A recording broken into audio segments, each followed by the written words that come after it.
can remember back in 2016, feeling stuck, grateful, but stuck nonetheless. I was wondering what I was doing with my life. See, I had a stable job, and I don't know about you, but I was raised in the world where you didn't question the opportunities that were in front of you because you needed to provide, right? Because that's what a man does. They provide. Happiness, that's for others, but when you got obligations, you lean into it. But I go back to nonetheless, I was stuck. I was feeling like I was being boxed in. And the one thing I feared more than anything else was being out of alignment, feeling like I wasn't following a path that was carved out for me. You see, everyone is born with curiosity. Think about it. Think about the last time you saw an infant playing, just playing around, doing what an infant does, maybe putting their foot in their mouth, or maybe that Cheeto or whatever that orange thing is on the floor. They're exploring. We were meant to continuously explore that next thing, that leveling up. But the crazy thing is, we lose sight of that natural wiring that we all have. We lose it along the way of the hustle, the bustle, the obligations that we're charged with. You see, in today's instant gratification society, we look for answers more than we do ask questions. And so I ask you, will you be more curious than confrontational?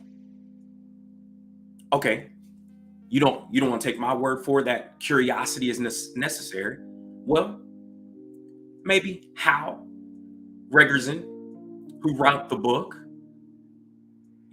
questions are the answers.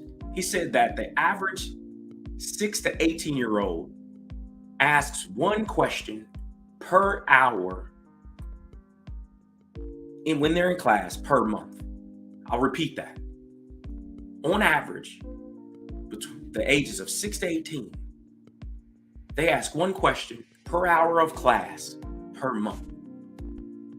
If that's true, then the professional development coach inside of me is jumping all around, because I think about just a 1-hour coaching session where I may ask 10, 15, 20 questions of a client. But now that makes sense of why when we engage curiosity, people have a hard time with it. But when we engage masculinity, as men, we were never taught to truly question or be curious about what's in front of us. It's wrong to question. It's wrong to ask why. Well, why? That 2-year-old who's still trying to be curious and figure things out, they ask why.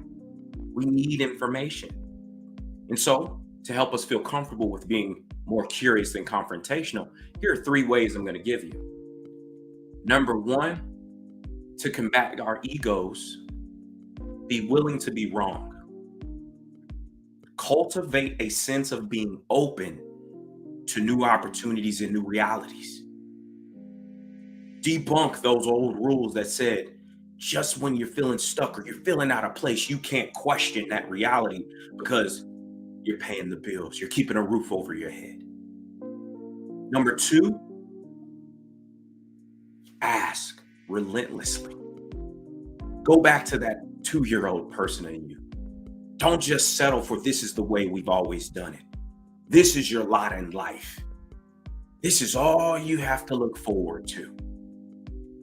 Ask questions relentlessly. And then 3, here's one that we probably got lulled into because of COVID and all these other things. Never get bored. Always seek purpose. Always seek that passion. And the reason why I said purpose first is because I believe passion is the fuel that fuels that car to keep it moving. And regardless of what's going on around you, keeping sight of what that purpose is. Never get bored with the pursuit of engaging the world as you should engage the world. Not being that widget, not being that cookie cutter, make man that most of the people want us to be. Nah, it's not you. They broke the mold when you were born. And so for us, it's about being more curious than confrontational. One thing that I'll pull forward is when I did my TEDx in 2018, I had this mantra: actions over ideas always win. Curiosity is not something that we just automatically flip a switch on. Curiosity is all about giving ourselves permission to practice something differently, to practice in a new way. Curiosity says, I'm going to play again. I'm going to figure this thing out called life with every waking moment, every waking breath, so that we're not engaging with fear, we're cringing at the next thing, but we're engaging with happiness, with a smile on our face, and with that youthfulness of a child. Engage. Be more curious than confrontational. That's your challenge today. Thank you. Thank you, Lawrence. I'll see you on the other side.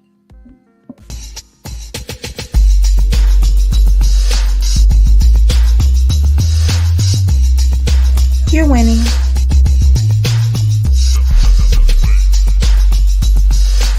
You're winning.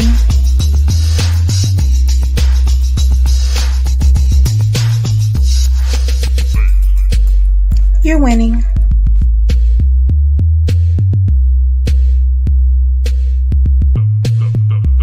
You're winning.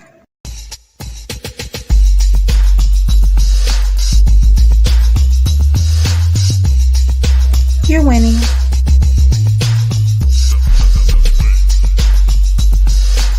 You're winning.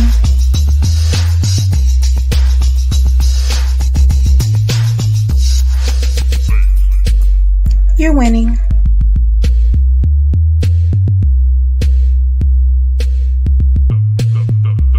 You're winning. You are winning with another episode of Epic Understanding. I am your host, Coach Erica Love. We've already got the party started today. Did you see that we had the fabulous Lawrence Henderson here? It was magnificent. I can't wait to pick your brains to see what characteristics you thought would actually hold a marriage together, because he gave quite a few nuggets in there. You know, I have Dr. Lay here. I bet you he has something to add. Hi, Dr. Lay. How are you? Hello. So guess what? What? I was at work. Okay, Uh-huh. I was at work, and I had just seen a patient, and I saw one of my um, members win a quarterly award, basically, right? Uh-huh. Why the first thing that came out of my mouth was "you're winning." I was like, wait, Coach Love, why did I walk back to my office like, no, I didn't just say that. I don't know why that was on my mind at that time, and it could have been I was just knocking out my patients. I was really having a productive day. Uh-huh. It just came out of my mouth. I was like, Lord have mercy. I But know I done listened to that way too many times. So it just plays over and over. It's just like. And so I just thought, I said, wait till I talk to her. you She know will what? break it I'm down. glad you're carrying me in your heart. That's all I have to say. Because Dr. Lay, you're winning. That's amazing. So that was definitely a an interesting day. They was like, "Thank you, sir," and I was like, "Yeah, no problem." I was like, "Oh my god, I can't believe I just said that." So please excuse the name down there. So that does not say Dr. Lay. Real quick, that is Who did that replay. to you? No. So me and my wife have a YouTube channel Yeah. called Replay with Relay. Relay stands for Raheem and Erica Lay, right? Yeah. And Yeah. so all we do reaction videos, and she loves the married at first sight thing. So we digest that as a married couple, just kind of. Yeah. Okay. So yeah, that was the last time we used this series, and that name is up. So I'm gonna change it though. Yeah. Fair enough. You know what? You'll have to drop that link because I'm a fan of Married at First Sight. We had Really? we had Dr. Viviana here last That's week right. That from Married at First Sight. there you. Oh wow, yeah. My wife got me on that. Just she was like, because I told her, I said, man, you really get She some was good just nuggets. here. She was just here. I Yeah. love her. I Oh love her. man, She's man. amazing. Yeah. So we Mhm. definitely are doing that. It's just fun. It's another thing that we can do together, kind of thing. So Well, pretty drop cool. the link. I want to watch Yeah. the show. And you want I to know will what? do. I've been thinking of doing a review show of Married at First Sight. So Mm, I'm gonna let's invite get you. it. Let's get it. Look, we Let's are get on it. it. Yeah, we're Let's on get it.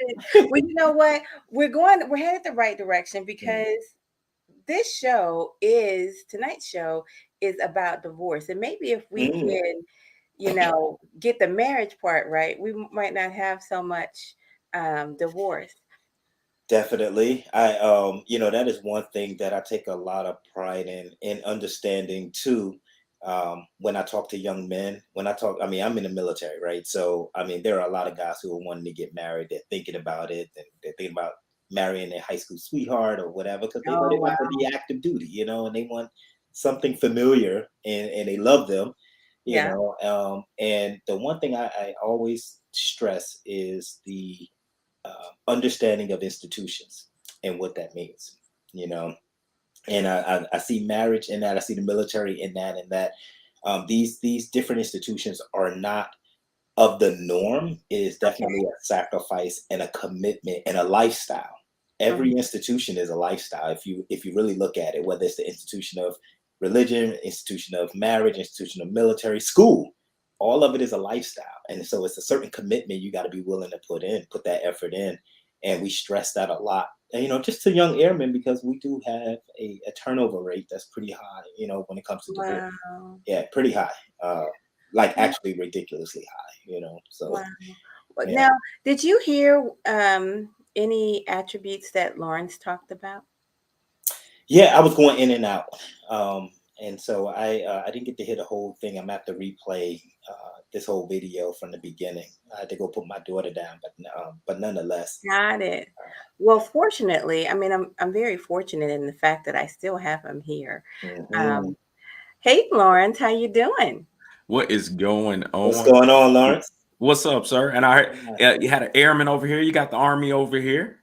Yeah, Hey. I was Army for 11 years. Okay. Yeah, I was Army for 11 years, and I switched over after I took a commission to the Air Force. So Got it. You did it the right way.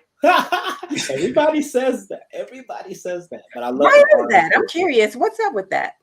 Yeah. Well, I I tell don't you, know. being officers, the enlisted air conditioning in the Air Force is one thing, but that officer air condition is a whole nother. It's at a whole nother level. And so again, and the gear just gets a whole lot cushier and a little plusher. No, I mess. My last deployment, I had the fortunate opportunity to be deployed joint forces with the Air Force, and I was like, man, this is living. I was like, I don't know what I've been missing. Wow. Everybody says that. I hear that a lot. I do hear that a lot, and I would say the missions are simply different. Mhm. Oh, that sounds like a bunch of hogwash. Somebody's in eating The- steak and the other people are no, no, eating no, crackers. no. You have air power and you have ground control. Yeah, It's you a do. different mission. It's just a different mission. Yeah, that's Hmm. all I'll say about that. I'm just gonna say things to make you go. Definitely. Uh, Okay, so let me ask you. Let me ask you this, Lawrence. Mhm. I really enjoyed what you had to say. I'm curious, what attributes do you think would work well for keeping a marriage together? So what I described in that curiosity, the mm, other C in that is not only staying curious about each other, but really getting good at communication in the exploration. So, being my wife, we hit 18 years this past May, Hmm. and yeah, thank you for that, Doc. mm, And I tell you what, we joked. but we're finally adulting in our marriage at 18. It took that long before we got to the place where we could actually laugh with each other and at each other, and Okay. nobody feels slighted. But it took that communication and to lean into it, and really that understanding of what the other was actually trying to communicate in their individuality, and what that meant for us collectively. And again, it took that long. And being a military family, being with me for that 12 and a half years, I was away over half that time. And so having to relearn how to be together, we needed that communication, and we needed to Yeah. stay curious about what changed, what evolved. In the moments that we didn't posture ourselves in that place of, I just don't know, ask a question. If you don't know, ask. And when we didn't do that, that's when the fights happened.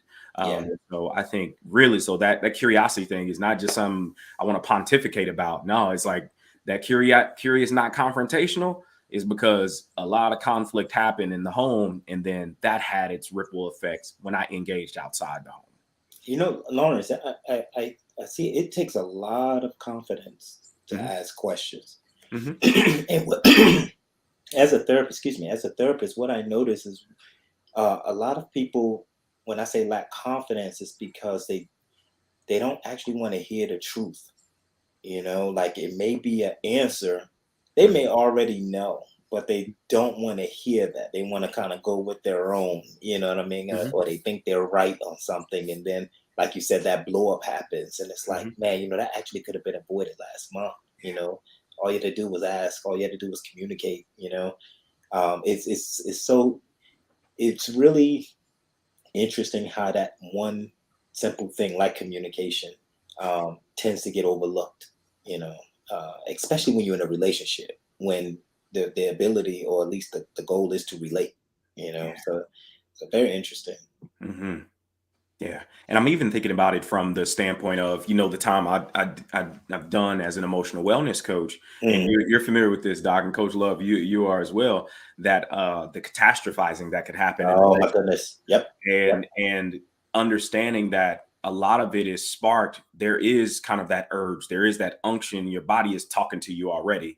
Yeah. There's being communicated, and it's challenging that message, Right. and again, that courage to challenge the message Yeah. versus, Yeah. okay, what my body is giving me is true, Yeah. and let me act on that. And Right. again, that fear, that uncertainty, all these Right. other things that come along with that, but really challenging it in that moment to say, okay, what message am I reacting to? Is Exactly. it an actual data point, or Hmm. my perceived reality about what's happening in this relationship, in this exchange? And Right. again, that transaction of that blow up or that Yeah. curse out in relationship is, you thought and made something true, Right. Right. and And I so would now say, you into defense. You know Yeah. that is so cool. When you mention the word react, that's one of the things me and my wife actually covered in our last video, where big difference between reacting and responding. And and she put me on the spot for a minute because I Mhm. wasn't ready to explain, but I got my thoughts together. And one of the things when we talk to young, airmen or young individuals about marriage and learning how to focus on responding. That's processing the information, not so much expressing the behavior. And the reaction has everything to do with like a trigger, right? Mhm. That button getting pushed, right? And oftentimes, even as a therapist, most people that come into my office, especially married couples, they oftentimes do talk about the button. I mean, the triggers. And what I do, I like to spin it. I always put the focus on the button. I make it the accountability piece. Like, let's Mhm. focus on why you own that button. Because when that button gets pushed, I mean, yes, she's the trigger or he's the trigger, but you had that button there long before. We need to find out what's actually connected to that button. Buddy. Who's the real beef, kind of thing. And that you could just see him get quiet in session, like, Mhm. oh, I never processed that deep. I just thought she knows what I don't like. He knows what I don't like. He's pushing it. But we got to desensitize that button so that you don't react the way that you do. You can respond in a better way. But Yeah. it trips him up every time. It's like that accountability piece. Mhm. So, and big, big, big facts there. So let me talk about buttons Mm, and what a button looks like. mm, So um, if some things are just what I think is disrespectful, yeah. like if in a argument your wife starts attacking your manhood, Mm, okay. you know, Hmm. let's say you don't, God forbid, but you're in a position where you have a loss of income Okay. and the comments start coming. You're not a man. You don't even pay the bills in the house. I'm working every day. I come home. The dishes is not are not even washed, or you seem like you laying around playing the game all day or whatever. You're not the man of the house. You're not the head of this household. When was the last time you had a bath? My God. That You Xbox will get you in trouble. It used to be the Uh-huh. internet, you know. Yep. So you that want so somebody to that call you daddy? it was I gotta get to that video. I have to share that video. But So is that so? interesting. So Mhm. let me just ask: Yeah, is that just pushing buttons, or is that disrespect? Because to me, yeah. I don't feel like. I mean, I could be wrong, but when I listen to you, those are buttons. But I just kind of think like, well, that's Well, disrespect, though. so here's the interesting thing about the button, right? And why it's important to desensitize it. So one of the things I teach is I use an extreme scenario too, especially when I'm dealing with military members. I'm like, you remember you were in boot camp or BMT, basic training or whatever, and drill sergeant gets in your face and you may feel a little spit come out on, you know, how did you respond? Did you knock them out? No, heck no. I'm like, oh, why not? You know, and they realize like because that's a ripple effect, it's going to be even more trouble, kind of thing. And I'm like, man, so you were able to control yourself. You were able to desensitize that button on the spot because you knew the ramifications. And so the interesting thing behind what your scenario is when I explain a scenario like that, like you just explained, I look at that as a cry for help. Like his job is to ask, or her job is to ask, okay, I can see you're upset, right? Or basically the statement of, I know that you're upset. I know that me losing my job or whatever have you, or you're not seeing the house cleaned or whatever have you is upsetting to you, and then action comes into play. But he has to acknowledge, or she has to acknowledge what's going on in that moment, right? And if that is a cry for help when they trying to push buttons and things like that, or the statement I hear is she knows how to get up under my skin. That's another good one that I would hear. Now, when I say the buttons, right? These buttons are defense mechanisms, at least the way I look at them, and a lot of them are actually developed through childhood. We often say like children are so resilient; they're so resilient, but in actuality, they're building defenses. They're building defenses and it looks like resiliency because they're getting through whatever it is they can't break down emotionally at that stage. But if they're learning not to trust, if they're learning not to communicate, if they're learning to react more than respond, by the time they become adults, they cannot use those skills anymore. It looked good, again, as a kid, but a 30-year-old, it's going to look dangerous. It's going to look unstable. And this is where the words come out of whether it be those punchline words to just try to make them feel that pain, kind of thing. But that can cause a negative reaction, a big reaction. So yeah, if you don't tolerate disrespect, you don't tolerate disrespect. Then I'm gonna ask you to know your husband, Hmm. and I'm gonna ask you to know your wife, right? If you know 99% of the time they don't disrespect you and they upset right now, so they disrespecting you, your emotional intelligence comes into play. You Hmm. know this is her or this is him in this negative moment, if you will. Right. So when we're emotional, we say things we don't mean. Hmm. Right. But when I bring it back to like the situation with the drill sergeant, they know not to respond. They know that. They know you're about to make matters worse for you. Hmm. So what they do, they lock up at parade rest, don't move, don't do anything. Yeah, they're a little emotional, but they know better. And that's what we try to teach is that, hey, you know what? You can express, but we want to desensitize the button because it's not about what's happening to you, it's how you're responding. There's a Mm. reason why you're responding the way you are in certain situations. That right there shows that you're processing something. So if you're reacting different to your husband than you would in front of your boss, you wrong. Yeah.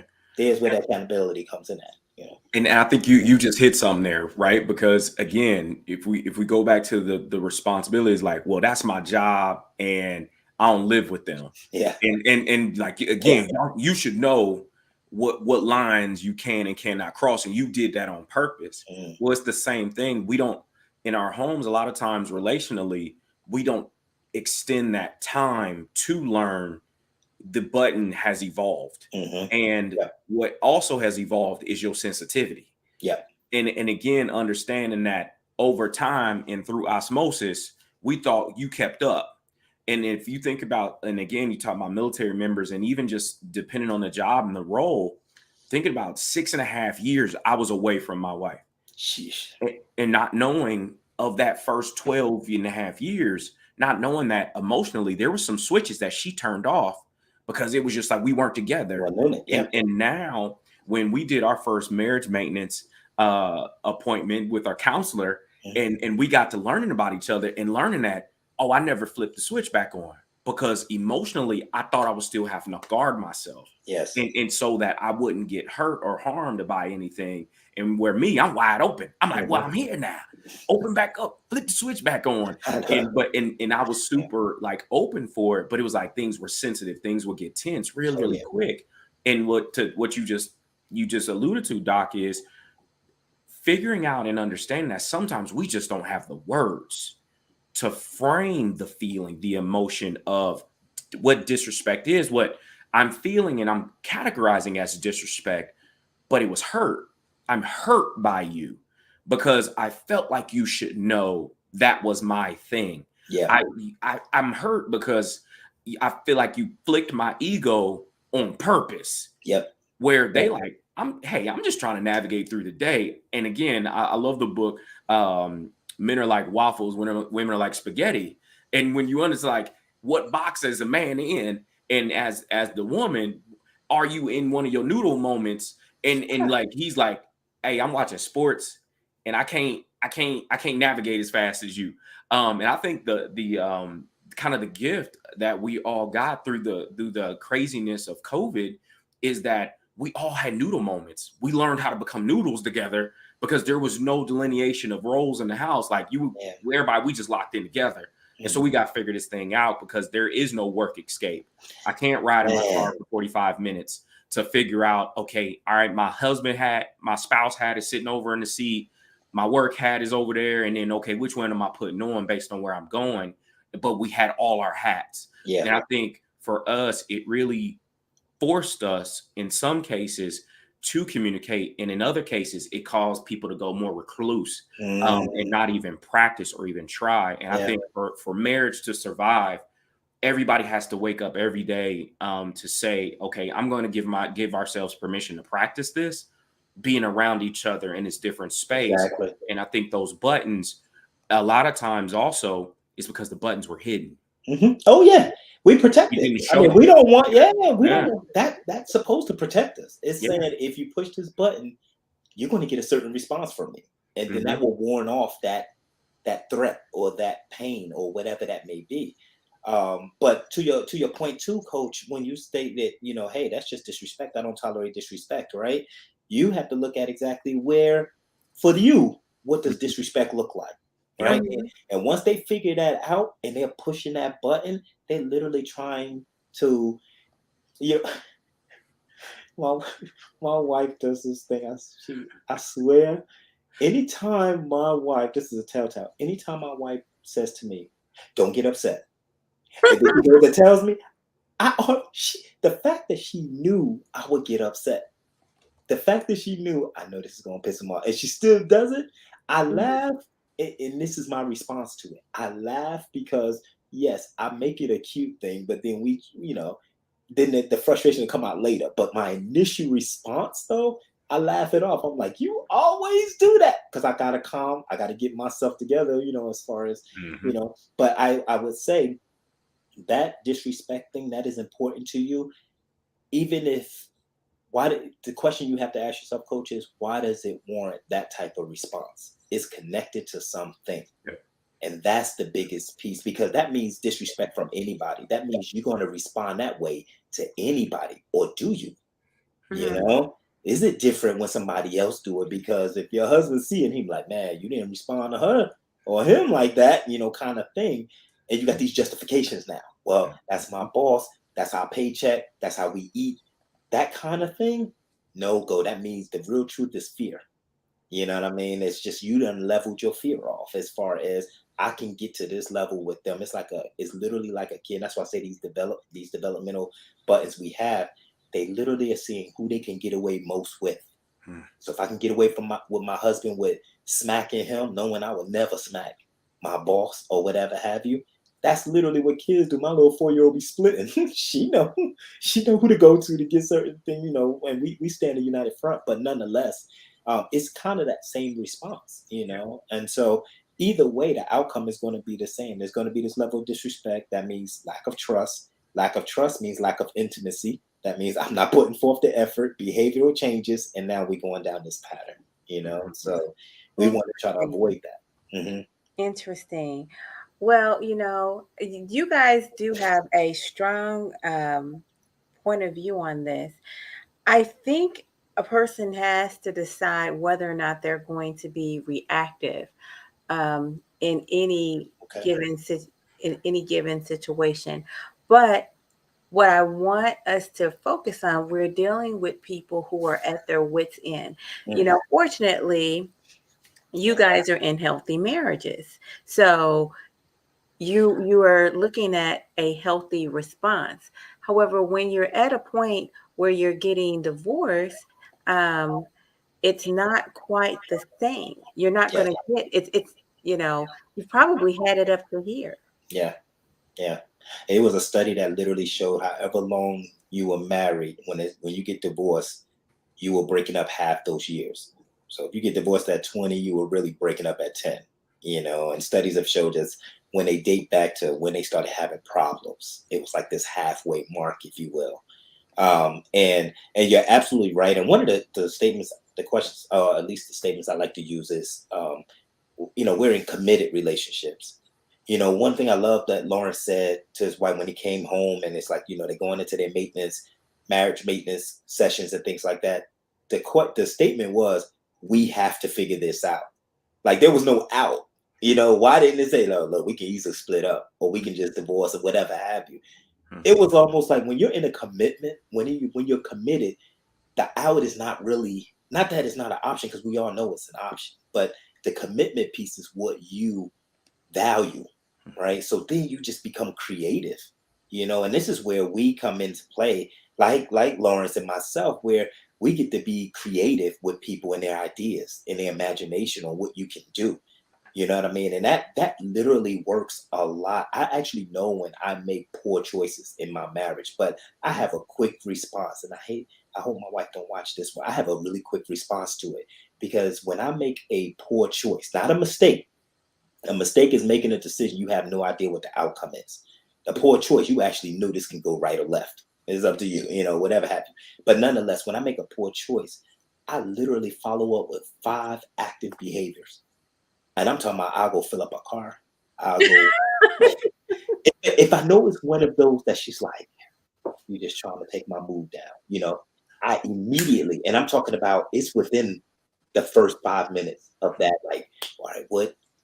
And I make that a habit. You know what I mean? It's just a behavior, and so I'll do 5 just small things, so that when she lays down that night, she's not thinking about that one incident. That's a very good Mhm. strategy. It is. Yes, it is. I mean, it's a strategy. Let's be honest, but Yeah. it's a very good strategy. Mhm. I have to say, what I've really been hearing from you fellas is how to stay married.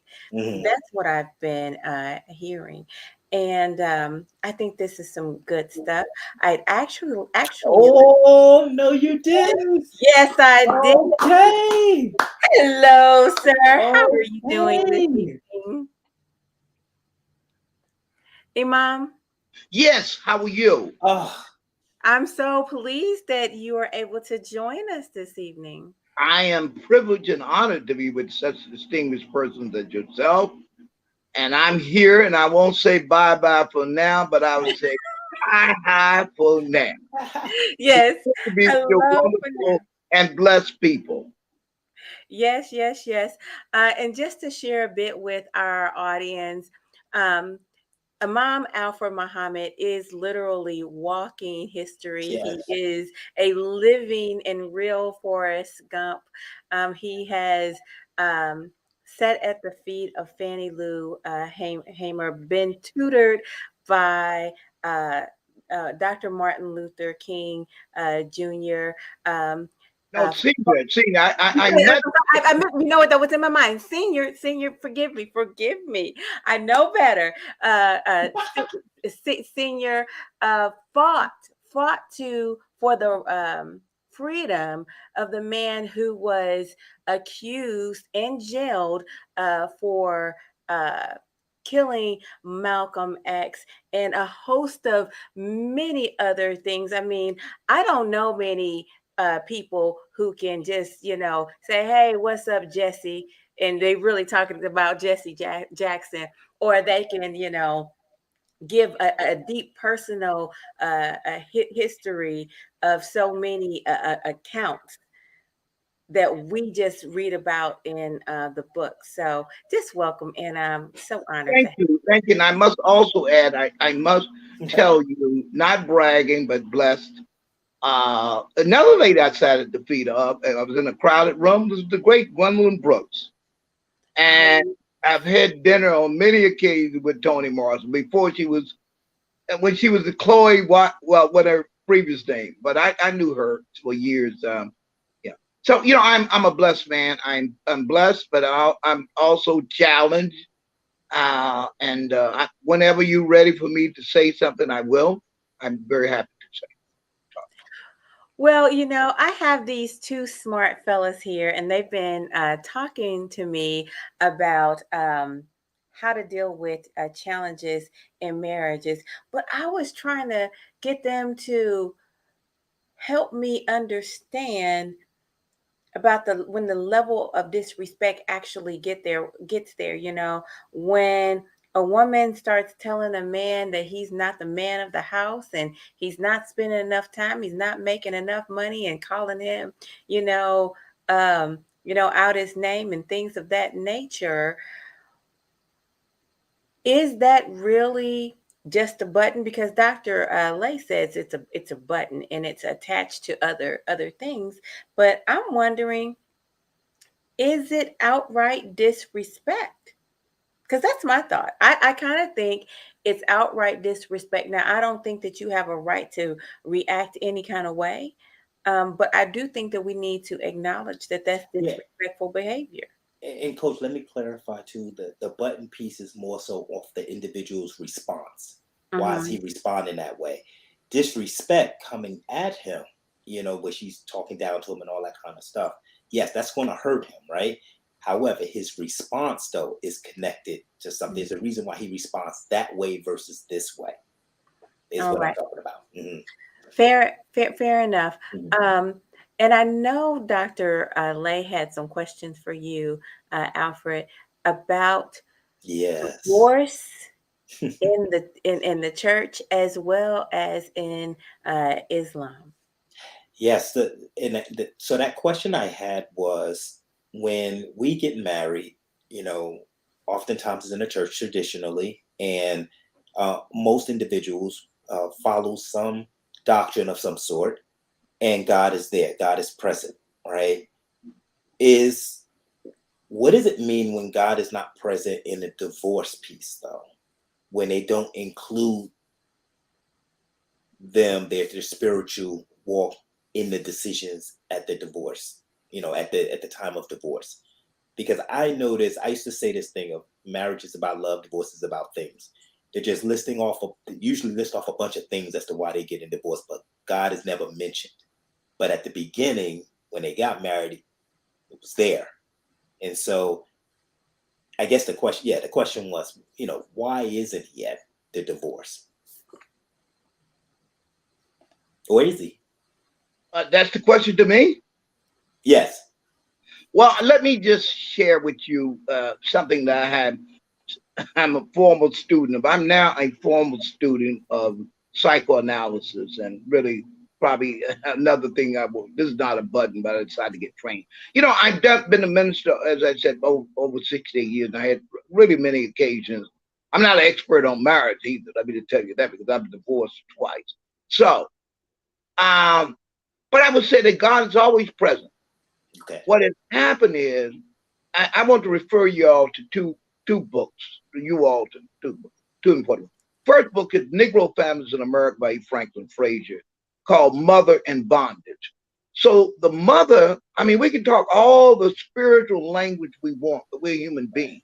Right. I think I tried to emphasize that last week, and last time I was on the program. And I think preachers pay less attention to pastoral psychology, and in a way we get into a theological rhetoric. And you have to know your audience. Secondly, I'd like to refer y'all to a book called Getting the Love You Want by Howell Hendricks, which is a guide to psychotherapists, but it's called emotional therapy. Why we are attracted to each other in the first place? We're looking for someone to heal us. We're both people are broken, particularly African American. I'm talking about that congregation. That's you and I, whether we be Muslims, Christians, or whatever. We have been broken. 400 years of slavery is not going to go away by praying, yes, I believe in God. Yes, I've been born again. Nobody knows the trouble I've seen but God. But on the human side, we're human beings, and a human being shaped there. And as it is said and sung, no, I said I wasn't going to tell nobody. But, I kept it to myself. Well, that needs to be added a little bit, because it's one of my favorite songs, and was actually a song that was the closing song at James Cohen's funeral. But one of the things I have to say is that we don't address the psychological issue. Preachers get up and preach, and we wonder why our dear friend recently departed from us was so popular.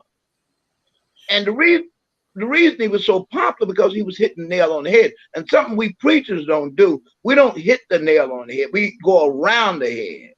And people may believe fervently in God with all their heart, with all their mind, all their soul. But if we don't heal the psychological jam that they're in, we're not going to go very far. So God is present. And that's what I think one of the big problems. I'm continuously repeating this, period. And I would advise you all to listen, probably you have listened to Dr. King's last sermon in a Baptist church, was at Mount Zion Baptist Church, but I think 1968, called A Knock at Midnight. A very powerful sermon. And Dr. King said we have to be prepared, because people are going to come to us broken, burn out, by all kinds of nullification, he went on to say. But that sermon is addressing the human level. And I think a lot of times what drove Reverend Bishop T.D. Jakes to be so popular is that he was addressing problems. And I think what happened, now Kevin Samuel's name is coming back. That's why these people are popular, because they're addressing these issues. Why is that black mother of that black woman calling her man, demeaning her? Because that's a learned behavior. Now, I am to be the grandson of a slave. My grandmother, Lula Nally, left my grandfather. Now, why did she leave him? And she took her boys and left her girls. I seen my mother degrade my father. Now, I don't know what I'm the youngest of 13, and my father was 50-something plus when I was born. I don't know his past, but I knew him as a very upright man. I don't know what he did before. But these emotions, we're human beings, so we're wrapped up in emotions. And what I think pastors and counselors and therapists should do is do more listening and less preaching. The healing is in listening. The healing is in talking. I mean, another good person that I know very well, he's talked quite a bit. We talked a lot about preaching problems. That's Reverend Dr. Calvin Taylor. And sometimes he said, we just have to tolerate stuff. And what we have not learned, and I have been in 2 marriages, and one of the things I was determined, and one of my daughters just beat me up behind this other day, and she's probably right. She said, "Daddy, you taught us how to suffer." I said, because she has a PhD in psychology, makes a lot of excuses, but she's partially right, because I was willing to sacrifice to be with those 2 wives, not one at a time, because I wanted to preserve the father image, even though, well, I don't want to go into that, my life with them, but the point is, God bless them both. But the thing is, what happens is degradation, subjugation of male over female or female over male is not the recipe for raising healthy children. But we have to forgive ourselves and move on and press on towards being whole people. It's a process. I hope for the few years I have on this earth to make a down payment on our healing. Now, see, I think you are hitting the nail on the head right there, because this sentence, you talked about the idea that we teach our children how to suffer, how we're suffering when we're in these toxic marriages. Okay. Now, Lawrence, a little bit earlier, you used the phrase, what was it that you did? Marriage maintenance. Okay. And that sounds so much more attractive than counseling, right? So, well, you know what? I'm sorry. We are going to have to accept to be counted. I like marriage management, but let's be real. You know, there's a verse in the Quran where it says, "Show me the straight way." And I tell people sometimes the straight way is straight to the psychiatrist, straight to the therapist, and maybe straight to medication. So a lot of times the people really need medication. They're anxiety ridden, they're having depression, and some of this acting out is as a result of really mental health issues. They prayed up, they fasted up, they they have all the spiritual gifts, the 7 gifts, but at the same time they have not dealt with our natural self. Yeah. And I think that's where the reason when we went to counseling, it was maintenance. It was preventative maintenance. Good. And so for a lot of us, when we go to counseling, when we one step, this it. This the last thing we're gonna try before we go out. And you talk about that's a Herculean lift for the therapist and the counselor to be like, so y'all want me to fix y'all? And so that's like, again, you don't wait to go get your oil change after your engine blew. Like that ain't when you go get the oil change. And so for us, it was something's wrong. Check engine light came on. And so now as a couple, we're like, okay, we need some maintenance. We need to go see what's up, and we get alignment, right? So we started to see some imbalance. We started to see some other things. And I think it's a yes and. And so the counseling for those like, okay, location, where are you as individuals in this relationship? Are you, and again, having that real conversation. I remember year 5 for us, I was on some can't get right. I was coming off of a year-long deployment to Iraq, and me and my wife, she hit me with it. She was like, look, dude, are we or aren't we? Are we or aren't we? And I was like, I had a choice to make. I had a choice, and I was like, I think I still love you enough to say yes to this. And even at year 5, I'm like, but we still didn't know. Because again, I was gone for a year in Iraq, then came back to a 6-month military school. And so we're still trying to learn each other as we're growing through this new relationship, this young relationship. And I think for a lot of us, particularly in our community, it's, hey, are we signing ourselves up for this relationship to be something where we got steel toe boots and coveralls, and it's going to take work? It's going to take both of us signing ourselves up for work. And I think when we really think about it, of how, whether it's divorce or it is staying together, understanding that these decisions have to be made. And I love, Councilman, what you said there about, hey, God bless them. And it knows no ill will, because again, family still needs to stick together. Community still needs to be built, and not something that's torn apart because we as individuals say, hey, we're better apart than we are together. Let's make this conscious decision together to move forward in a healthy manner. And I think those are the parts where it says, hey, we're not losing community when we break up. It just says, hey, we're going to be healthier apart. And I think it, again, nobody being put on or that cross and crucified for, making that decision. It's just a decision that needs to be made. And again, not lightly, but with the best interest of saying, hey, how will we move forward in a healthy way for either one of us, whether that's together or apart? Especially when there's kids involved too. Mm-hmm. And coach, to your I'll point. also tell you something. I probably performed a couple of thousand marriages. One of the very, very well known. Well, I mean, he published it. That's how I met Coach. I officiated at the wedding of Professor Glenn Lowry and his wife LaWan. But let me tell you something. My premarital counseling sessions are really better than my marital counseling, because I take you through the meal. First of all, why are you attracted to each other? Tell me a lot. Tell me about your mother. Tell me about your father. And I shut up and listen. Because we can just listen to each other. A lot of times I've seen people that wouldn't get married. I said, look, and I ask real questions. Brother, are you able to perform?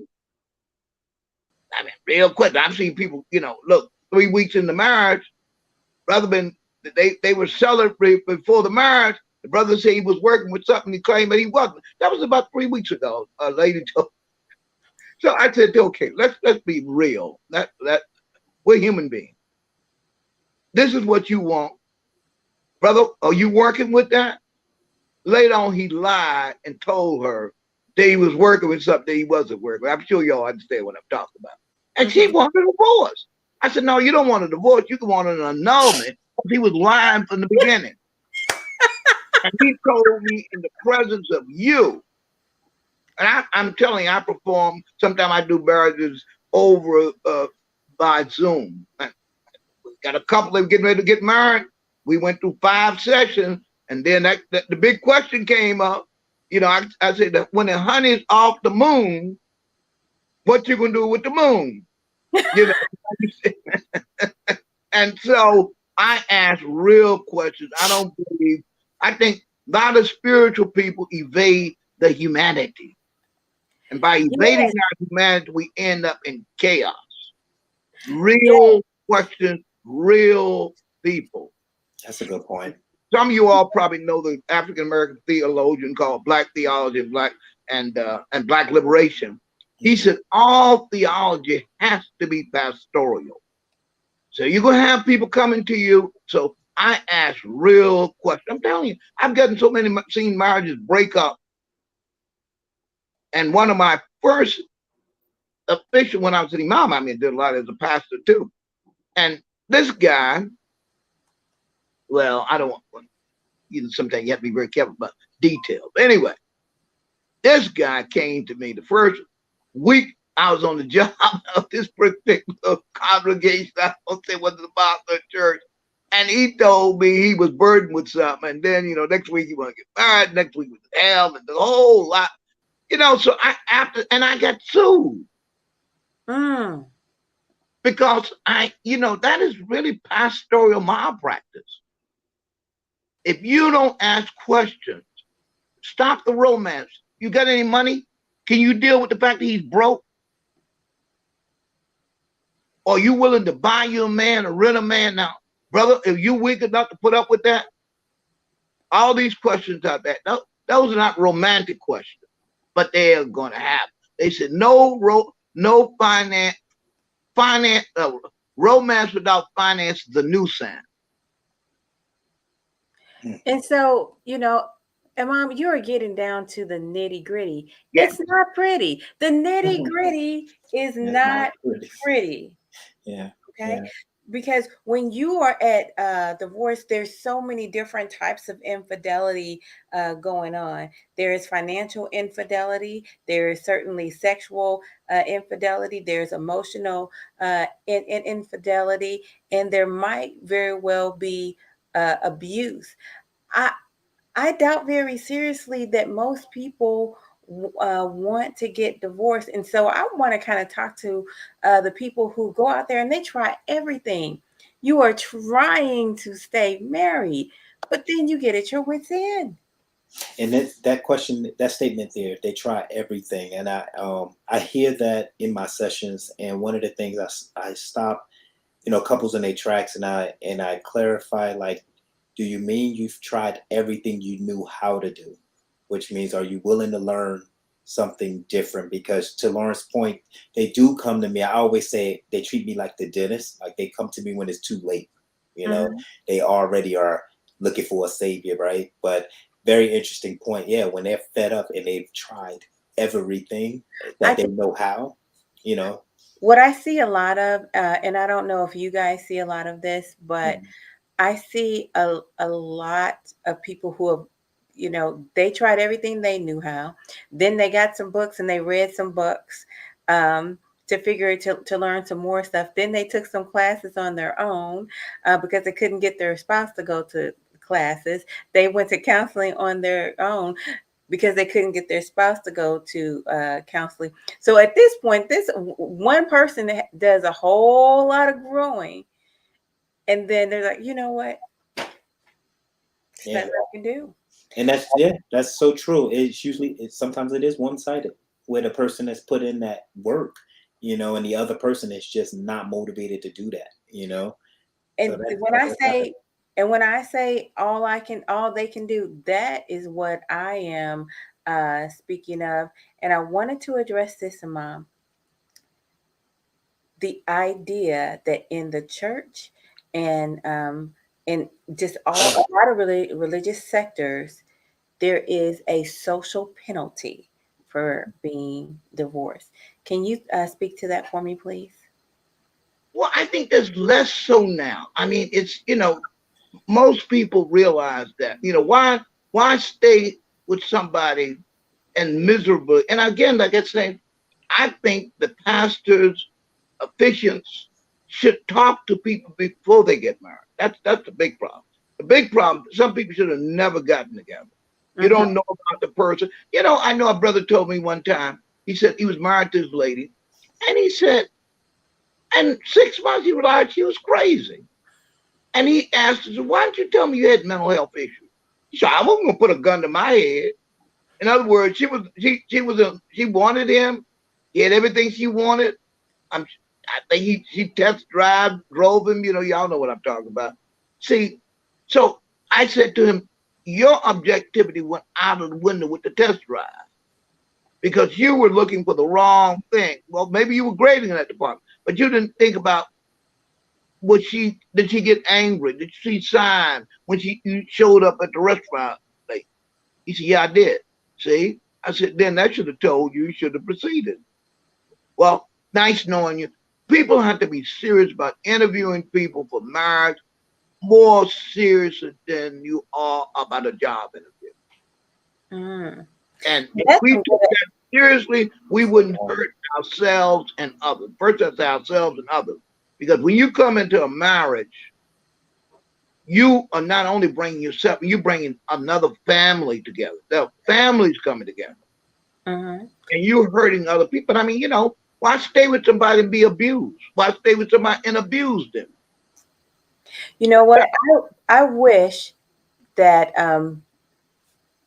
picking a mate, how to pick a mate, like that class would get popularized. Like they should teach that in high school. How to pick a mate. Yeah, how to pick a mate. They should teach that in high school. You should Yes, explore they that. they they should do. They should teach it. They absolutely. And who desperately need it more than anybody is us. They said one of Mr. Elijah Muhammad said three things the white man didn't teach us was the science of warfare, the science of business, and how to pick a mate. I'm curious, Lawrence, over at Morehouse, do y'all have anything like that? So at Morehouse, I am the adjunct for leadership and professional development. And so Oh, as nice. the adjunct for that, I tell them that we spend the first 5 weeks learning intrapersonal skills Yep. from the inside out, so that when you do find that your person, you understand that you lead from the inside out. So as you're leading yourself, understand that you need to communicate those changes that are happening. And so I believe high school me wouldn't be married to who I'm married to today. That would have been way too soon. And I'll tell you, even college me didn't know what I had when I first was introduced to her. And it took me to go through some things before I really was ready for her to be my main squeeze. And I would say, like, there's some evolution that needs to happen. And really, I believe that training needs to be how to be together. One, understanding what's inside of you that you want to communicate in a healthy manner, and then how to be with another individual who is thinking about themselves, whether it's security, whether it's safe, whatever those things are, so that we know what our role is in this relationship, so that we can honor, so we can cherish, so we can actually, the covenant can be operational. It could be a real thing, a living, breathing thing that both of us has signed up for, and the understanding of what that actually means to be in relationship with each other, to be in covenant. Let me apologize to you, Pastor. Yeah. I did not know you were from the house. Yeah. Oh, man. I'm not from the house. My son graduated from the house, and I'm a very close friend. Well, I don't know if it's close, but we know each other. Lawrence Connor. Okay. He went to school in Lynchburg, Virginia, at Virginia Seminary and College. So I've been knowing him for many years. Wow. And of course, Dean Booker is a relative of mine. Okay. Wow, man. My son graduated Morehouse 2 years ago. Okay. That's amazing. He got my name, Alfred Muhammad. He's the one that named me the Black Forest Gump. Yeah. Very few, so. The house is in the house. You get to contact me. We get to talk. Okay. That working from inside out is so critical. Interpersonal skills as well. Learning how to actually exude confidence in front of other people and being confident in what you say. But I will tell you, one of the things I've noticed, or at least looking forward to your point, Coach, about how to pick a mate. I think the first thing that we have to acknowledge is, are you the committed type? It don't necessarily have to be even a relationship. It can be with anything. Have you ever started and finished something ever, like in your life? And if you had success with that, have you been competitive with it to the point where when the tough gets tough, you know how to dig? If you don't have any of those growing experiences, that maturation, what are you talking about taking on another life? You got to understand the impact that's going to have, when you go that route, because somebody's going to pay for that. For your lack of, somebody's going to pick that up. And one of the things another thing we talk about is men being emotionally responsible and women being emotionally available, and why those two things are uniquely different, and how you complement each other with that. Because I do believe women do take on a lot of the emotional responsibility piece and try to juggle it with the emotional availability. Do you want a nurturer? Do you want someone who actually is going to be soft, or someone who's going to be understanding, someone who's going to be intelligent, and responsible with your emotions? Or, but you have to have that emotional responsibility as well. Like, you actually got to have good judgment, because everything is not going to move in a certain, that Disney kind of movement, So I think that that's something important as far as commitment is concerned. Do you think it is both the woman and the husband and the wife's responsibility to be emotionally available and responsible together, or do you think one outweighs the other? It's a balance. It's almost like to Lawrence's point about the car, right? If the man is the steering wheel and the gas pedal, the woman is the headlights, the rear view. She see what's not coming, what's coming, what he don't see, Both can't be the steering wheel, kind of thing. And so when we talk about that emotional intelligence, and we talking about men being responsible for your emotions, that means learning to respond, not react, and what that looks like, because we have socialized and we've conditioned ourselves. I say, just in our environment, that women are more emotional. You know, we like to use that term, right? A woman can come in and say, hey, you know, I'm on my monthly, you may catch an attitude or whatever have you. And we'll, you know, like it's nothing kind of thing. But what is she actually saying? Or do we not even understand how a woman's biology, how her emotions actually work? What tugs on it? How do you know? How do you complement her emotions? That takes responsibility. That doesn't take the availability, because I promise you, when we catch men who are emotionally available, they literally are, they're irresponsible with their emotions. You know, they're irresponsible You with, know what? you know. You would talk me in circles. Mhm. I wish I had Steve here. He would argue you on this point to death. Mhm. I know, it's a use of it's a use of terminologies, right? But nonetheless, though, when we get into a conversation with a married couple and see how they communicate when they're talking about the things they don't like, just look how it looks. One is going in, usually the woman, right? Oftentimes, at least in my sessions, right? Man is very quiet, sitting there, not saying much or whatever have you. He don't even respect his emotions. You got to understand, there's a lot of suppressing that happens in a relationship. Somebody's going to blaze out, kind of thing. And so we do have to find that balance, because they both cannot be steering wheels. They're going to have to figure out, hey, how do I know to chill, because I'm seeing something in him that he needs that time up. Let me just shut up for a minute. Or him, like, let me just leave her, let me let her, you know, kind of thing. You know, and that's very important. The reason we talk about the emotional availability, I forgot the psychologist's name. I wish somebody in the chat knew, but I forgot the psychologist's name. But they did a study that showed that women experience negative emotions at 6 times greater than men. Alone, right? I'm talking about no interference from the man, 6 times greater than a man. So to match her energy emotionally, most men literally will check out. They will, oh, you know what? I can't, or whatever have you. You know what, dear brother, the problem is most men are afraid to be vulnerable. And most women are afraid to allow men to be vulnerable. Or to tell her, hey, I told a woman in a minute, you know, you may see me on stage speak, and I'm not married right now. You know, I'm not throwing no hints at things. But I would say this. I tell them I'm a big baby. You know, you see me speaking and I know all these people, but when you get right down to it, I don't mind being vulnerable. Here's what I want to say too. People should first form a friendship. Because let me tell you, if you got a friendship with somebody, and that will grow into love and trust. And so you get mad she burnt the rice, or you didn't put the money on the table. Some women, the woman may be her pet peeve. I don't want you throwing clothes on the bed. You junkie. So she's going to go off and say something nasty to you. And you're going to get mad and you may storm out of the house. These are normal human relationships. That if you are friends in love, when you look at her in the bed, say, look at my baby, I'm so sorry to myself. Now, if you're not in love with her and she's not your friend, you're going to say something that I can't quote. It won't be allowed on the show. But you can say that, you know, and she's going to say the same thing. Well, she feel like scalding you while you're sleeping. And if you were snoring, she feel like letting you not wake up again.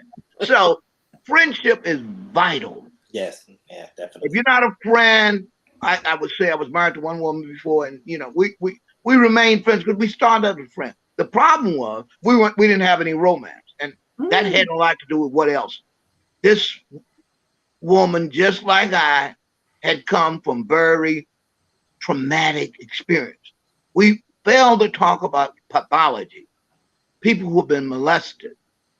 Sometimes promiscuity comes from molestation. Oh, yeah. Men don't address child molestation by females. A lot of men see, you know, here's another thing. Good evening. I'm glad y'all got me on here because you know what I'm going to talk about? I counsel young men who are virgins and they are ashamed to tell a woman, I'm a virgin. And people shame people. This is the thing. Well, I guess what is the new postmodern call it gaslighting. I don't like all this terminology, but it is, people have to be very open and honest with each other. Mm-hmm. And I mean, there should be a lot of talking, not a lot of hand holding, hugging. One of the things that why Al-Islam discusses not premarital sex, because look, you are part animal, right? So you get the animal instinct comes out. Yep. If you feed the animal and not the intellect and the spirit, you're gonna get lost. Because when the animal is dead, you know, as you get older and wrinkles start taking place, you can't perform. You know, these realities.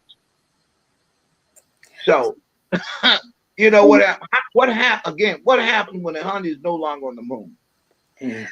I love when you say that. I want to just travel back. I want to travel back because you hit a subject matter that is so important that men are starting to talk about, but we're not where we need to be. And respect to D. Davis for admitting that he was raped by 2 women um, when he was 11 years old, and it still affects his sex life today. Yep. I'm one of those people. You know, and like I say, I tell people, don't worry so much. Worry about your daughters, but also worry about your sons. And most therapists pay no attention to women, to men who have been molested by women. Yep. But it is a very traumatic experience. Yep. You're 11 years old and somebody's stolen your innocence away. Mm-hmm. And so what happens is a whole lot of again, Dr. King's that last sermon at the Mount Zion Church. You know, I get tired of people giving us a lot of spiritual platitudes and rhetoric. We need real teaching and preaching. I mean, I don't not to say you don't need to preach sometimes, but people's spirits are down, so they need to be preached. But you also need to teach. Yeah. But this molestation thing is a hidden subject. Also, men being molested by men, their brothers, incest. There's a lot going on. Sometimes the subconscious attraction. Mm-hmm. Why are we? You know, people need to talk about why are you attracted? Again, that's why I point to only black. I don't know any. The Franklins did work on this, counseling the black family. But I think a more useful work really is Hobble Hendricks, Getting the Love You Want. And if you can get the first edition, we talk about the limbic attraction. Sometimes you attract somebody that generally we attracted people chemically because they have the same issues we have. And the subconscious and the soul knows this. But consciously, we can't be aware of this. That's the whole purpose of conversation. I always tell people in counseling sessions, tell me about your mother. Tell me about your father. You tell me about your father. And even the premarital, I do it a lot in this regular marriage. And I don't have no shame in telling people psychotherapy. Nothing wrong with it. And I'm going to tell you a story, then I'm going to shut up. The great Samuel D. Proctor, again, I'm not name dropping, I happen to know him. He tells the story, the parable of the cross-eyed man. He was big at storytelling. Some people thought he was a great preacher. I don't know. Anyway, that's a whole other stuff. But Samuel D. Proctor said a lady, he was in a restaurant. And he observed this lady sitting with her son, and the son was cross-eyed. So he convinced his brother's a physician, an ophthalmologist, to go do corrective surgery on this young man. So he then went to the mother, and he said to the mother,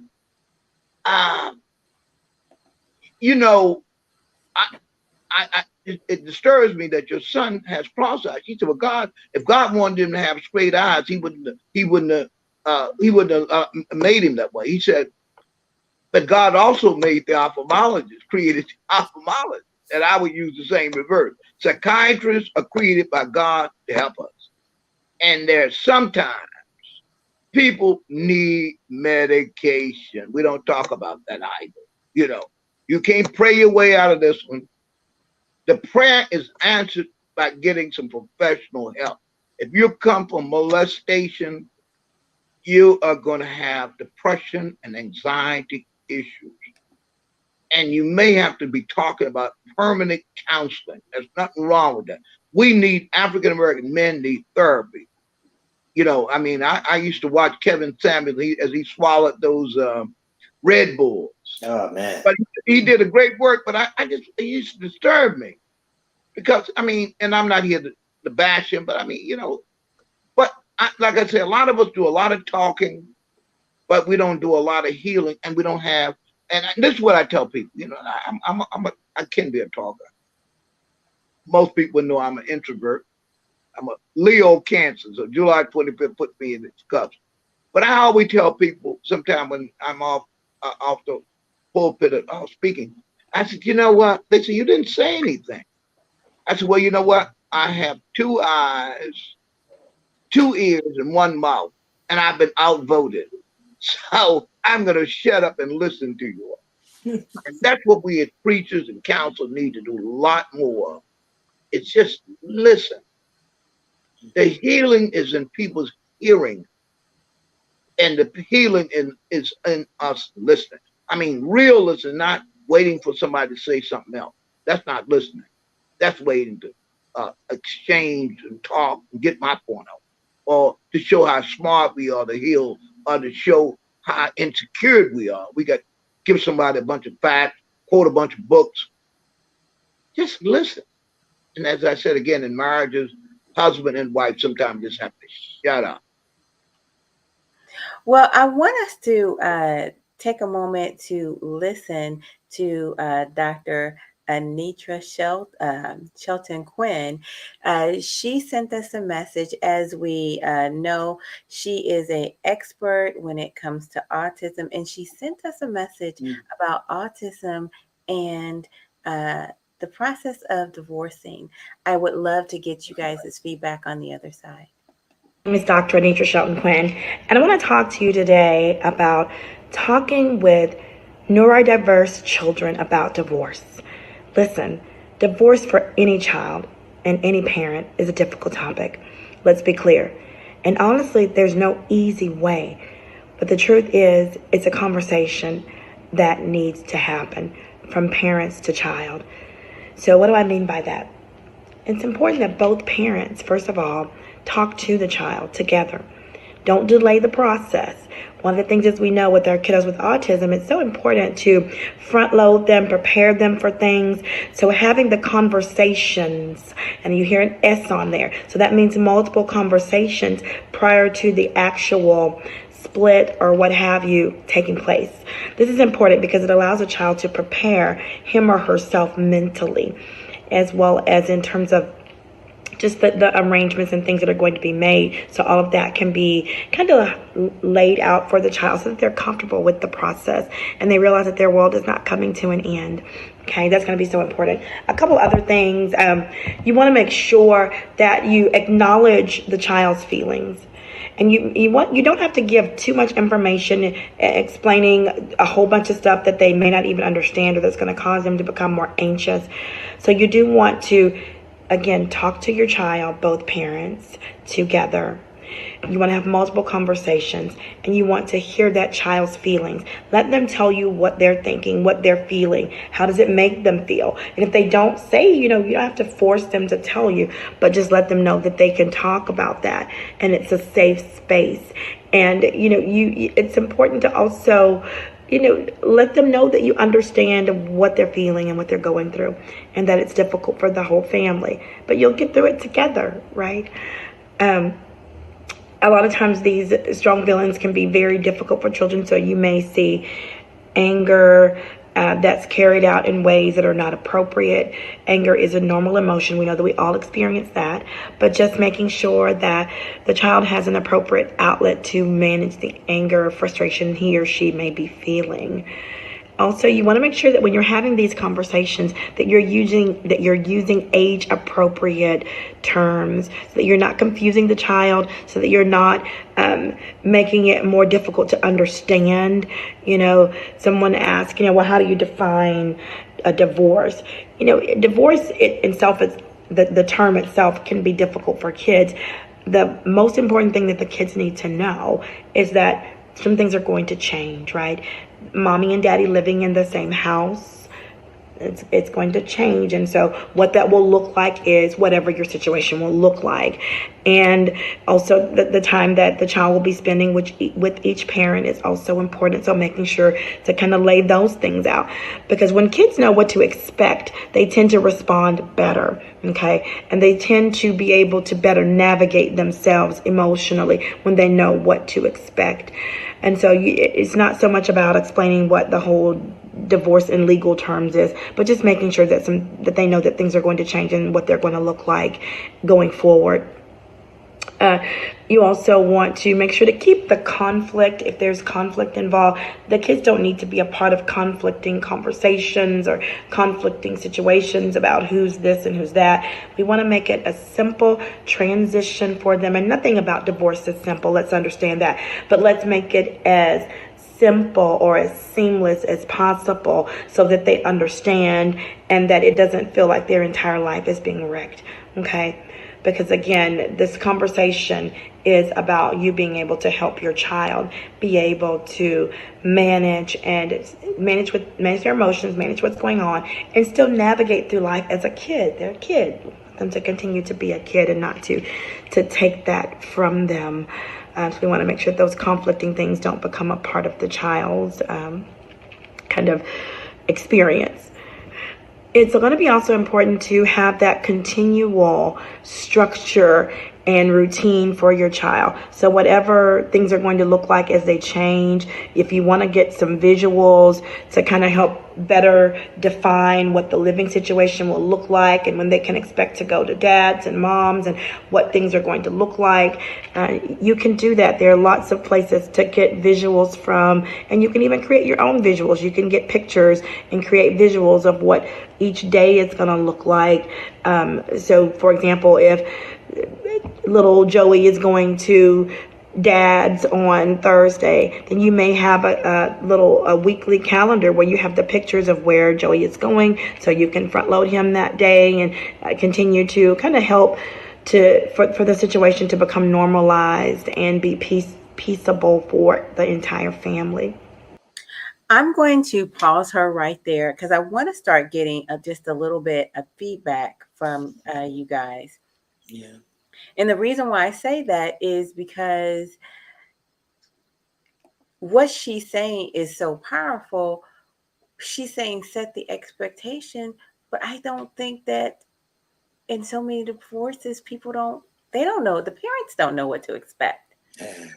I think that's when that mediator come into play pretty good, right?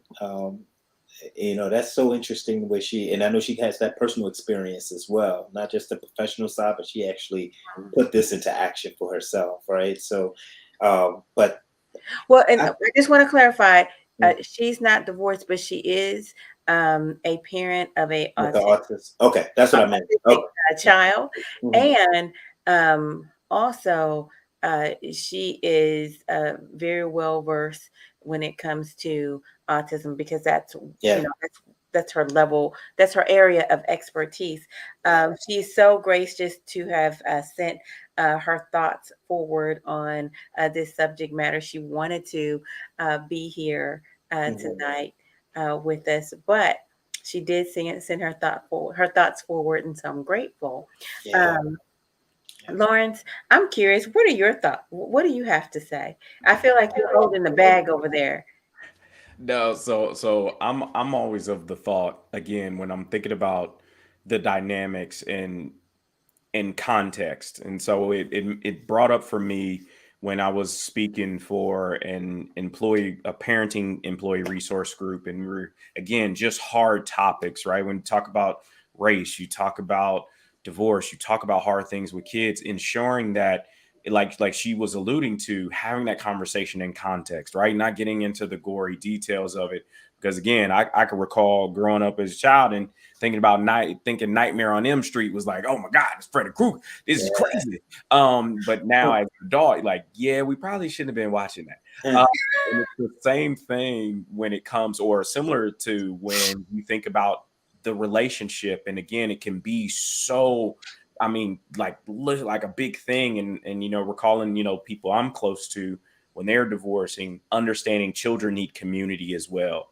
and understanding when, again, a neurodiverse child, and my wife as a special education teacher, and just the different things that go into supporting not only that child just from developmentally, but to understand, okay, what does this mean for us? Yeah. And how much more time needs to be spent developing and nursing that understanding, those connection points, that it's nothing you did. It's just a part of this relational process. And I think a lot of times when you're dealing with just children in general, but also neurodiverse children, it's understanding that, okay, there are some different processes and you're gonna have to repeat it again. And I remember I had a leader used to tell me, never miss the opportunity to repeat yourself. Well, when it comes with dealing with children, understand, like, yeah, you may believe you sound like a broken record, but checking in, repeating yourself. What does this mean for us? And again, her bringing up the topic of, special needs children and even, those kind of dynamics, like we don't have those conversations. And again, children in general, but now, okay, a neurodiverse child is something that, again, you just need to take care of it. And so, yeah, that's my take on it. I like that she said have that conversation front loaded. There it is. I didn't even think, yeah. I mean, from the beginning, and let them know, hey, this is what's happening. This is what you're about to expect, you know, and help them regulate their emotions as they're going through this. Because, once they start seeing it all play out, it's like, okay, at least I was warned. There's no surprise. I'm not coming home and just not seeing dad or not seeing mom. You know what I mean? This is what is coming. Yeah. Imam, what advice do you have for getting a divorce when you have children, even special needs children? Well, this subject struck really home because I am the grandparent of an autistic child. And I would love to have that information, because this child is my grandson is not very verbal. And I must tell you, of all the populations I've worked with, I've worked in several settings. I don't really fully have a good understanding of the autistic person, even though I've spent time with my grandson. And he is a product of divorce. But this one I have to get back on autistic special needs children. But here's what I say to the child, and what I said to my children. And I had, in one case, I had a very special situation. I had to explain to them that doesn't mean that mommy and daddy don't love each other. But of course, my children are teenagers, so it's easier. But they're still all feelings. And if I had to do it over again, I would listen. I probably would have brought professional people with it. But one thing I was a product of a marriage that was held together with crazy glue. And my mother always was demonizing my father. I was in the house, and my dad was the father of all of us, and she divided and conquered. Of course, again, she's daughter of a slave, so what did she really know? And I'm emphasizing this because it took me years to appreciate. Maybe another time I'll go through this interview and I'll tell you some of my experiences with my mother. And it took me many years to heal. But I think, it's a miracle that people can talk healthy like we're talking. Most of the marriages, most of when they break up, it's so much demonization. Your daddy ain't nothing. You just like your old daddy, And sometimes guys do that with their mother. Men are less likely to do that. But I tell you, this is a huge problem for us. A huge problem for us as a people. So I'm not here to work on everybody else, because my life is spent trying to heal us. And I believe if we'll be healed and start the process, at least making a down payment on the healing, I think that we'll heal the world. But now, having said that, I have seen very few African American marriages break up with that kind of cool tone. It's that when we get divorced, we have already almost destroyed each other mentally, physically, if not spiritually, almost physically. Now that's And a whole different. That is a even a higher level, because at that point we're not necessarily even worried about divorce. We're just worried about safety, Safe. Yep. Yep. safety, and so that is. I mean, that's a huge I subject. wish we could really, I really wish that people could talk like that. We would have more healthier children. Our children would not know how, they would learn how not to suffer. They would learn how to, that because I can't get along with you doesn't mean that you're bad. But we have, most of us haven't come to that. I'm telling you, it's just, I've seen very few African Americans. I've spent a lot of time visiting divorce courts and working in you know, and with our people and all kinds of facilities and seeing this. It's very, very rare that we get to that civil. Now, when we start talking, especially needs children, I mean, this is kind of outside of my expertise. But I would say this: most of us don't do that, and that's a real huge problem. That's why we have mangled families. That's why we're continuously repeating its cycle of game. You know, and because we are people really bound by shame, and we don't want to talk about it. Now we don't talk Mm. about that, girl. No, no, don't talk about that. Now, oh, don't tell your grandmother we got divorced. Don't tell this. You know, so all these secrets, or as uh, the John Bradshaw calls it, healing the shame that binds us. We are very shame-based people. So Mm. as a result, we don't want to talk about, yeah, oh, I got holes in my shoes. We don't talk about that. We don't talk about it. We'll talk all about all these things. And so the only skeleton body know about the skeletons is us, but they've fallen out of the closet, Mm. and especially who are wounded deeply and profoundly is our children. I think you made a good point. Let's listen back in to hear her thoughts. And you also want to make sure, parents, that you have positive interactions with your spouse, one another, have positive verbalizations, be polite. And this is important because it sets the stage for how the child's perception of the divorce and of their parents and of their parents' relationship. Even though you may not be married, you can still co-parent effectively and positively to have a positive outcome for your child.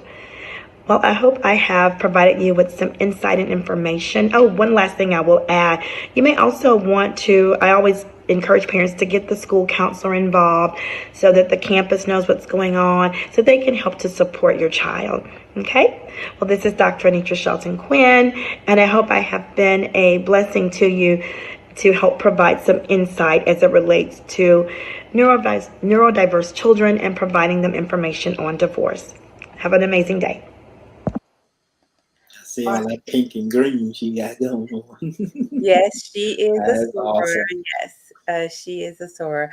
I'm not sure. Lawrence, did you pledge? Nope, me find me. Oh,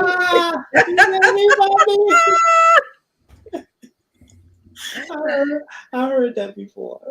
all right. Mhm. You know what? There is nothing wrong with being a GDI. There is nothing wrong. Not at all. I'll take it. I will take it all the time. All the time. You know what, Coach? The one thing she mentioned on there too, you know, as she spoke about the learning how to communicate with one another, you Hmm. know, and being kind to one another. Wait, yeah, polite. Yeah, just polite, just flat Just out respectful, polite. But we know that one thing I do know about divorce, and the way I compare it and let people know too, is we go through the grieving stages. We mhm. talk about the grieving stages because it is a loss. And no, it's not a death, but it's actually a loss. So, you know, when they start going at each other and all of that kind of stuff, they're heated because they literally did not think to get married. You know, when they got married, that they will be getting, you know, going through this piece as well. So there's so much anger there, you know. I'm gonna But tell you, um, mhm, if I've been through a divorce, so I can mhm, say this: divorce is death. It is the death of a marriage. And mhm, if you have a marriage that had this, had the spirit in it, it is like losing a living, breathing part of yourself. I mean, it's just Okay. like Okay. Yeah, I get it. I get that. it's like being torn apart Mm-hmm. without bleeding.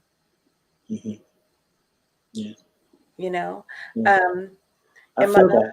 I feel that. Okay. I and get mom, what would you say? What would you say about it? About divorce? Yeah. How does Yeah. it? How did it feel for you? Did it feel like death? Yes. You know, it is a very painful situation. Again, it's like rewounded. I mean, my parents were physically, mentally, I mean, physically together, and they should have been divorced. I sometimes wish they hadn't stayed together. Mm-hmm. But the thing is, I talk about with me, and you know, when you get divorced, it's a reminder of that kind of pain. It's a reliving of that pain, Mm-hmm. of experiencing a loss. You Mm-hmm. know, I just recently divorced, and it's a very painful, very difficult thing to deal with. You know, The it's hopes very difficult.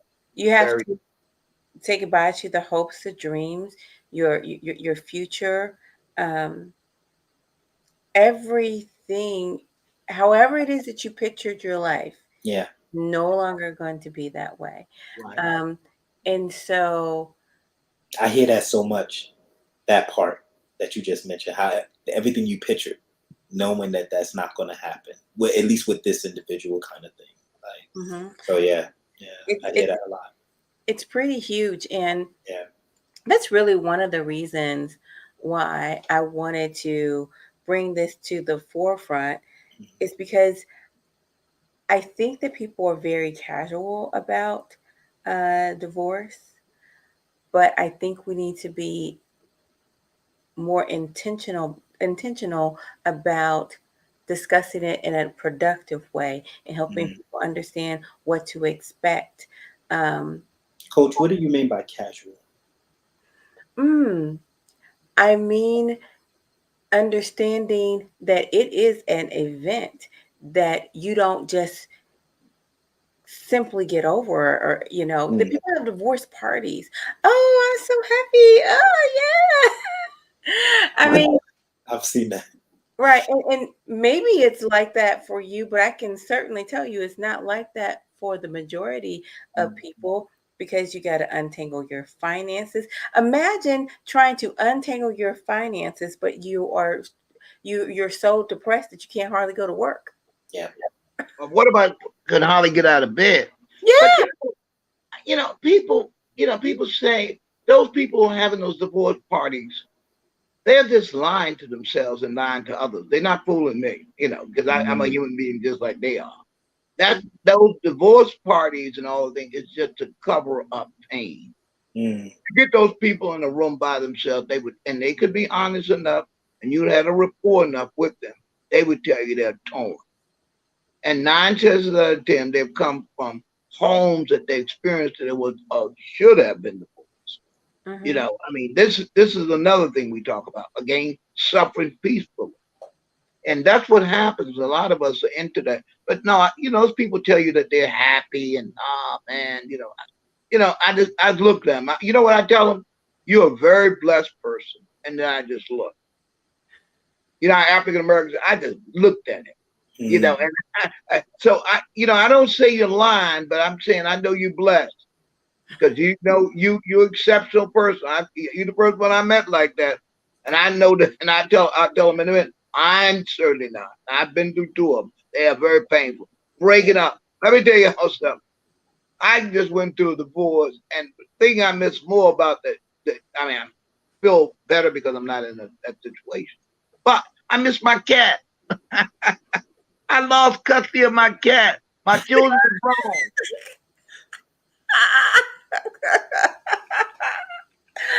Oh my I goodness. was allowed to take my cat that I'm crazy about. I was more crazy about the cat. The cat was the only one in the last few years of that marriage, that crazy glue marriage that was stuck the hell together by crazy glue, was gave me some comfort. Now, this is, I'm saying, I don't, as they say, I don't front on people. And I hope that we as leaders can share our vulnerabilities and our reality. I mean, I'm not here to confess and be some crybaby, but look, I'm a human being. And I've found over the years, as long as I've been around and in ministry, people like you when you're for real.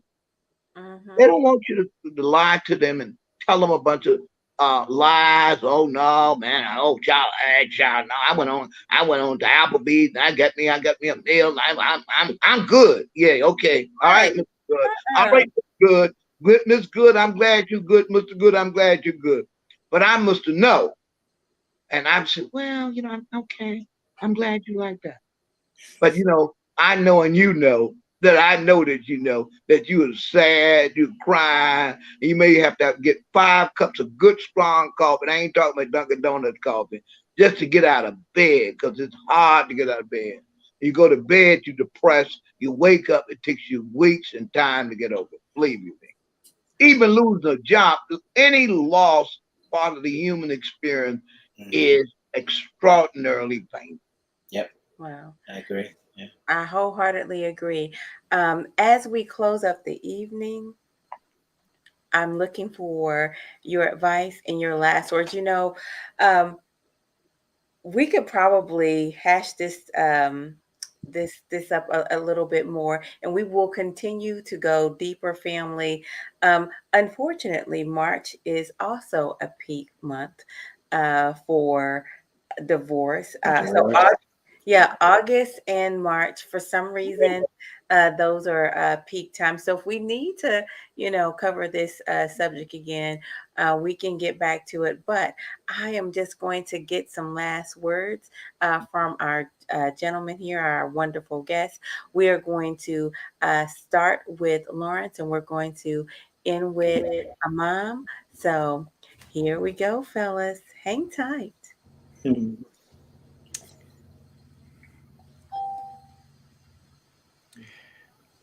All right, I will end this off by saying, as a professional development coach, trainer, a student of leadership and people engagement, that relationships in and of itself are work, whether that's inside the home or outside the home. But when they're the closest things to you, there should be a semblance of peace. And so to get to peace, that takes communication, that takes work, and that takes you helping someone understand what that looks like for you, and not thinking that it's going to come through osmosis. And so relationally, speak up for yourself. Closed mouths don't get fed.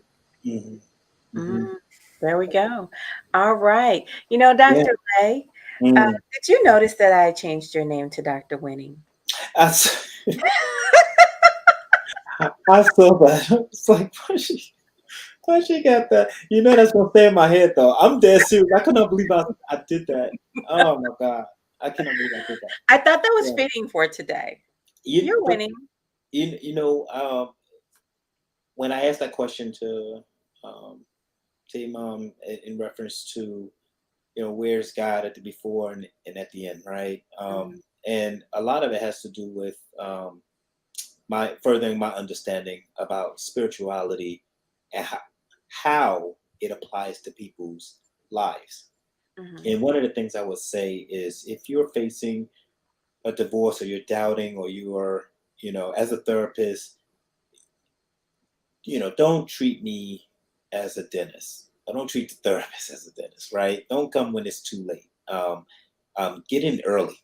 I like the maintenance counseling thing. I thought that was pretty important, because then it gives you the tools, and now it's up to you from an accountability standpoint to apply it. If you don't apply it, right? And last thing I would say is education is not education if you don't apply what it is you learn. We learn a lot of things in life. We learn so much through school, through experiences. And when I say learn, I mean things happen to us, or we get the message behind it.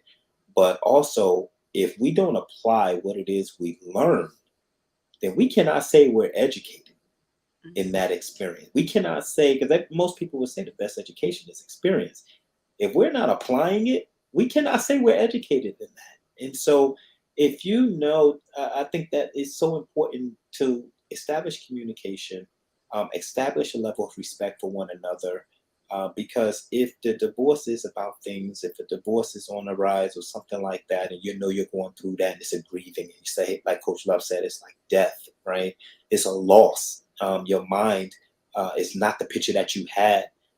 You're going to have to get using your spiritual strength, I believe, using your spiritual strength and using what you know to apply. You're going to have to apply that to this whole process in order to get up out of there as safe as possible, basically, without any further damage, you know? So I would definitely say apply what it is you learn. Make sure your experiences is built on those, or your education is built on those experiences, and just stay blessed, everyone. All right. That's a good word. All right, Imam. Well, I'm going to close by saying that divorce hurts everybody, including even your neighbors. I have a very close person that was a neighbor of mine, in fact, a Pentecostal lady.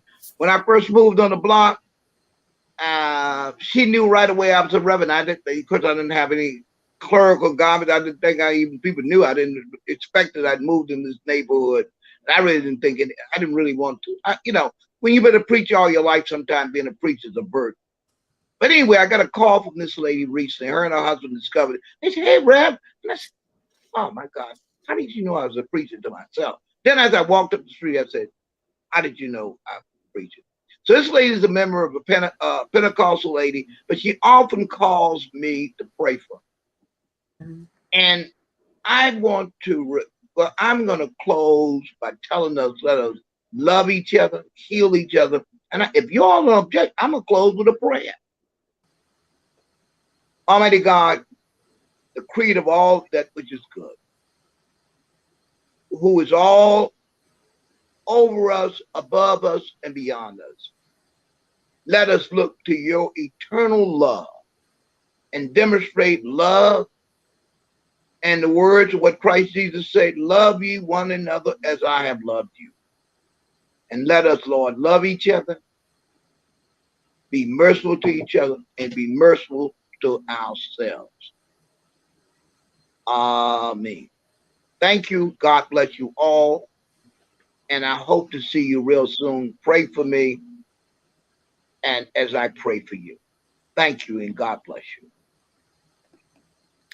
Well, God bless us all. It has been a very valuable journey, I'm going to say, as we have really taken a close look at divorce, taking a look at the pain of divorce, how to grow through divorce, how to have intimacy, and just really be successful in divorce. I mean, that's a hard thing to say and a hard thing to believe, but the thought process is we can grow, we can go on, and we can continue to achieve even in these challenging times. So with that said, bye-bye for now.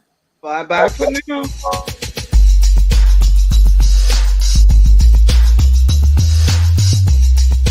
You're winning.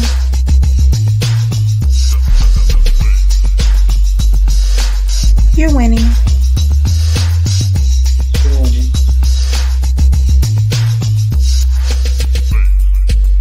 You're winning.